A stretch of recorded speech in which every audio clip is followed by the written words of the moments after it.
মঙ্গলবার থেকে বাংলায় শুরু হয়েছে এসআইআর। এরই মধ্যে এনআরসি আতঙ্কে আত্মহত্যার অভিযোগ উত্তর 24 পরগনার আগরপাড়ায়। দেহের পাশে উদ্ধার ডায়েরি, তাতে লেখা মৃত্যুর জন্য দায়ী এনআরসি। कल से एसआईआर शुरू होने वाला है। তীব্র গণ আন্দোলন হবে। যারা বলছিল এসআইআর করলে হাত কেটে দেবো, পা ভেঙে দেবো, তাকে নিয়ে আমরা দিল্লি পর্যন্ত লড়াই করতে যাব। 250 সিট নিয়ে মমতা বন্দ্যোপাধ্যায় চতুর্থবারের জন্য মুখ্যমন্ত্রী হবেন। एसआईआर করলে ভূত সব ভেঙে যাবে। 1 কোটি নাম এসআইআর এ বাদ যাবে। পায়ের তলা থেকে মাটি সরে গিয়েছে।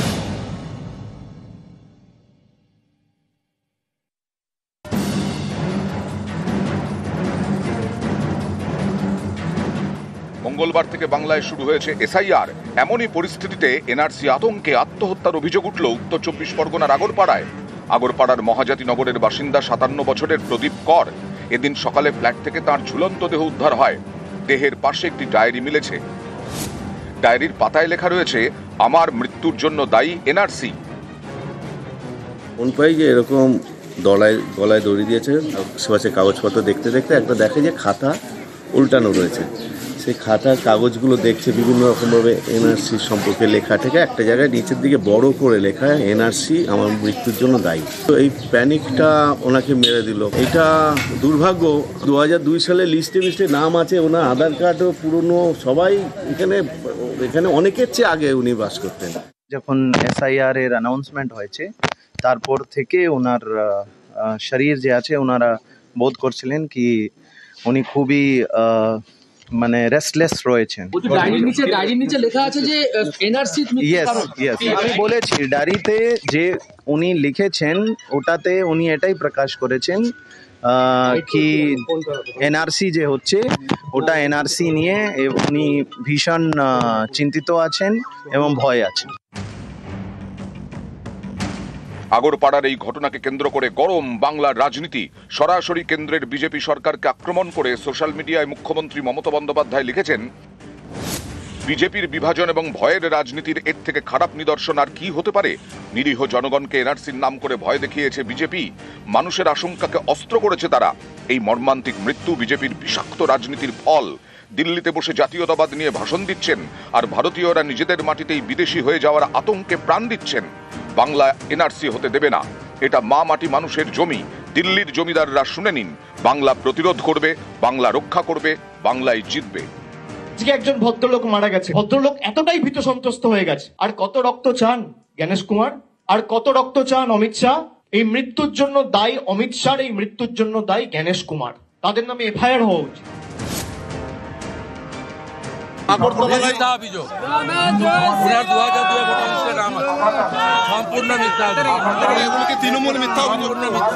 পানিহাটিতে প্রদীপ কর এই এসআইআর এর ভয় এবং এই যে বিজেপি চারিদিকে সিএ অমুক তমুক ইত্যাদি বলছে, নাগরিকত্ব হারানোর ভয় তিনি আত্মহত্যা করেছেন এবং কারণ লিখে গেছেন। এবং এটা সবাই একমত, এটা সবাই তুলেছে, যাতে একজন ছাড়া বাকি সবাই একমত হয়েছে। মানে আমাদের কথা, আতঙ্ক ছড়ানোটা নির্বাচন কমিশনের কাজ নয়। আগরপাড়া থেকে সুবীর দে, নিউজ 18 বাংলা। এসআইআর কি এনআরসির প্রথম ধাপ? প্রথমে ভোটার তালিকা সংশোধন, তারপরে কি তৈরি হবে নাগরিক তালিকা? জল্পনা নানা মহলে। এই এসআর এর নামে একটা এনআরসি করার প্রক্রিয়া চালাচ্ছিল এবং এখনো চালাচ্ছে। আমরা অবশ্যই দ্বিধাদ্বন্দ্বে আছি। আসলে এতে তো মানুষের খাওয়া ঘুম নাই। এই টেনশনে একে বাংলাদেশ থেকে বাবার সম্পত্তি ছেড়ে আমরা এই দেশে এসেছি, এখন দেখছি আরও বিপাকে পড়ি। আমাদের ভোট টোট সব আছে, আধার কার্ড আছে, প্যান কার্ড আছে, সব কিছু আছে, থাকতেও কিন্তু আমরা এখন ভীষণ দুশ্চিন্তার ভিতরে দিন কাটাচ্ছি। পশ্চিমবঙ্গ সহ 12টি রাজ্য এবং কেন্দ্রশাসিত অঞ্চলে মঙ্গলবার থেকে শুরু এসআইআর বা ভোটার তালিকার বিশেষ নিবিড় সংশোধন। নির্বাচন কমিশনের বক্তব্য, ভোটার তালিকা স্বচ্ছ করতে এসআইআর দরকার। যদিও বিহারে এসআইআর শুরুর পর থেকেই অনেকে প্রশ্ন করছেন, ভোটার তালিকা সংশোধনের নামে আসলে নাগরিকত্ব যাচাই করা হচ্ছে না তো? এসআইআর কি এনআরসির প্রথম ধাপ? প্রথমে ভোটার তালিকা সংশোধন, তারপরেই কি তৈরি হবে নাগরিক তালিকা? আমরা অবশ্যই দ্বিধাদ্বন্দ্বে আছি। আসলে এতে তো মানুষের খাওয়া ঘুম নাই। এই টেনশনে একে বাংলাদেশ থেকে বাবার সম্পত্তি ছেড়ে আমরা এই দেশে এসেছি। এখন দেখছি আরও বিপাকে পড়ি। আমাদের ভোট টোট সব আছে, আধার কার্ড আছে, প্যান কার্ড আছে, সব কিছু আছে, থাকতেও কিন্তু আমরা এখন ভীষণ দুশ্চিন্তার ভিতরে দিন কাটাচ্ছি। বাংলাদেশ থেকে শরণার্থী হয়ে ভারতে এসেছেন মতুয়ারা। মতুয়াদের নাগরিকত্ব দিতে সিএএ কার্যকর করেছে কেন্দ্রীয় সরকার, কিন্তু অভিযোগ নাগরিকত্বের আবেদন জানাতে যেসব নথি দরকার তা জোগাড় করতে গিয়ে সমস্যায় পড়তে হচ্ছে অনেককে। নাগরিকত্বের জটিলতা কাটার আগেই সামনে এসআইআর এর চ্যালেঞ্জ। মতুয়াদের উদ্বেগ বাড়িয়েছে আরও একটি বিষয়, দেশে 12টি রাজ্যে এসআইআর শুরু হলেও অসমে তা হয়নি। সোমবার এর কারণ ব্যাখ্যা করতে গিয়ে মুখ্য নির্বাচন কমিশনার জ্ঞানেশ কুমার বলেন, ভারতীয় নাগরিকত্ব আইনে অসমের জন্য আলাদা ধারা রয়েছে। সুপ্রিম কোর্টের তত্ত্বাবধানে অসমে নাগরিকত্ব যাচাইয়ের কাজ চলছে। भारतीय नागरिकता कानून में आसाम के लिए नागरिकता के लिए अलग प्राविधान है कि माननीय सुप्रीम कोर्ट की देखरेख में वहां पर नागरिकता की जांच का कार्यक्रम लगभग पूर्ण होने वाला है। ऐसी स्थिति में जो ये 24 जून का एसआईआर का ऑर्डर था वो पूरे देश के लिए था, वो आसाम पर लागू नहीं होता और इसलिए आसाम के लिए अलग से रिवीजन के आदेश जारी किए जाएंगे। এতে অনেকেই এনআরসির গন্ধ পাচ্ছেন।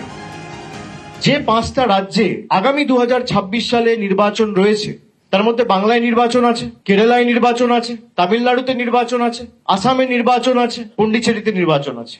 খুব কৌশলের সাথে তারা আসামকে বাদ দিয়েছে। আপনি যদি দেখেন তাহলে এই 5টা রাজ্যে একমাত্র আসাম যেখানে বিজেপি ক্ষমতায় রয়েছে। তারা বলেছে যে সেখানে সিটিজেনশিপ অ্যাক্ট পৃথক রয়েছে, আসামের ক্ষেত্রে আলাদা প্রভিশন রয়েছে, সেই জন্য আমরা আসামে করব না। তাহলে আপনি এক দেশ এক বিধান এক নিশান ওয়ান ইলেকশন এসব গল্প দেন কেন? ইলেকশন কমিশনের কোন রুলে লেখা আছে যে ভোটার লিস্ট রিভিশনের সময় এই স্টেটে কাজ হবে আর ওই স্টেটে হবে না? কার অঙ্গুলি হিলনে চিফ ইলেকশন কমিশনার এবং জাতীয় নির্বাচন কমিশন কাজ করছে? কি এদের গায়ে জ্বালা এত বাংলাকে নিয়ে? 2021 সালে না জিততে পেরে যেমন পিছনের দরজা দিয়ে বিচার ব্যবস্থার একাংশ তাদেরকে কাজে লাগিয়ে বিজেপি বাংলা কন্ট্রোল করতে চেয়েছিল, একইভাবে এনআরসি না করতে পেরে এসআইআর এর মাধ্যমে ব্যাকডোর দিয়ে এনআরসি করার একটা প্রচেষ্টা আমরা হতে দেবো না। যে মুহূর্তে আপনার নাম বাদ যাচ্ছে সেই মুহূর্তে তো আপনি যত সরকারি পরিষেবা বা যা কাজকর্ম আপনি করছেন আপনি একেবারে প্রথমে অবৈধ হয়ে যাচ্ছে। আমার সবার কাছে আহ্বান থাকবে যে এদের প্রতারণায় পা দেবেন না। লক্ষ্য সিএএ, ঘুরপথে মানছে বিজেপিও। ওনারা সিএর বিরোধিতা করেছিলেন, আমরা তো করিনি। আমাদের কারো যদি তার নাম বা তার বাবার নাম তা থাকে, সিএর মাধ্যমে আমরা নাগরিকত্ব নেব, নিয়ে আমরা ভারতবর্ষের সম্মানীয় নাগরিক হব। অতএব অভিষেক বন্দ্যোপাধ্যায়কে ওটা চিন্তা করার দরকার নেই। অভিষেক বন্দ্যোপাধ্যায় তার সেই সমস্ত ভাইদের কথা চিন্তা করুক যাদেরকে বাংলাদেশ থেকে পার করে নিয়ে এসছেন জলপথে দক্ষিণ 24 পরগনায়। নির্বাচন কমিশনের বিরুদ্ধে নাগরিকত্ব কেড়ে নেওয়ার অভিযোগ তুলেছে সিপিআইএম। একজন সে হচ্ছে আগে কামারহাটিতে ছিলেন, এখন খড়দায় চলে এসছে। এবার ভোটার তালিকায় এখানে নাম তোলবার জন্য তিনি আবেদন করেন, হিয়ারিং করেন। হিয়ারিংয়ের পর এই দেখুন ইলেকশন কমিশন রিজেক্টের কজ দেখাচ্ছে she is not an Indian citizen. কে দিয়েছে এই অধিকার? সংবিধানের কোন ধারায়? এর আগেও এসআইআর হয়েছে, কিন্তু এই এসআইআর করার যে গতি প্রকৃতি, যে তৎপরতা, যে সময়, যে উদ্দেশ্য, সেইগুলোকে নিয়ে প্রশ্ন। আমরা এই কথা বলছি না যে পশ্চিমবঙ্গে সবকিছু শুদ্ধ আছে, না, কিন্তু আমাদের বক্তব্য এসআইআর করার মাধ্যমে যাই হোক কোনো বৈধ ভোটারের অধিকার যেন কোনোভাবে বঞ্চিত না হয়। নিউজ 18 বাংলা।